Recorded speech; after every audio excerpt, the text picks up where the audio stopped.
जो लोग सफलता पाना चाहते हैं उन्हें अंतिम पल तक हिम्मत नहीं हारनी चाहिए। जिस पल हम हार मान लेते हैं उसी समय हम असफल हो जाते हैं। ये बात एक लोक कथा से समझ सकते हैं। आइए सुनते हैं। कथा के अनुसार पुराने समय में एक राजा युद्ध में हार गया था। उसके सभी सैनिक मारे जा चुके थे। राजा किसी तरह अपनी जान बचाकर जंगल में भाग गया। सैनिक उसका पीछा कर रहे थे। वो बचने के लिए गुफा में छिप गया। सैनिक राजा को जंगल में खोजते खोजते उस गुफा तक पहुंच गए। गुफा के अंदर राजा को ढूंढा, लेकिन सैनिक उसे ढूंढ नहीं सके। बाहर आकर सैनिकों ने बड़े बड़े पत्थरों से गुफा बंद कर दी। गुफा बहुत गहरी थी। अंदर की ओर राजा छिपा हुआ था। वह काफी थक चुका था। भूख प्यास की वजह से बेहाल हो रहा था।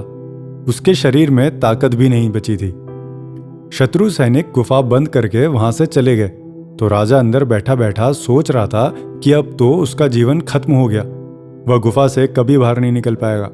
राजा निराश हो चुका था। तभी उसे माँ की एक बात याद आई। उसकी माँ कहती थी कि कुछ तो कर, यूं ही मत मर। ये बात याद आते ही राजा में फिर से ऊर्जा आ गई। उसने सोचा कि कोशिश किए बिना हार नहीं माननी चाहिए। राजा ने गुफा के द्वार से पत्थरों को हटाने का काम शुरू कर दिया। कड़ी मेहनत के बाद राजा ने बड़े बड़े पत्थर खिसका दिए। किसी तरह राजा ने बाहर निकलने की थोड़ी सी जगह बना ली थी। राजा गुफा से बाहर निकला और अपने मित्र राजा के पास पहुंच गया। मित्र राजाओं की मदद से उसने शत्रुओं को पराजित कर दिया और अपना राज्य वापस प्राप्त कर लिया। इस कथा की सीख यही है कि हमें सफलता मिलने तक हार नहीं माननी चाहिए। जिस पल हम हार मान लेते हैं उसी समय हम असफल हो जाते हैं।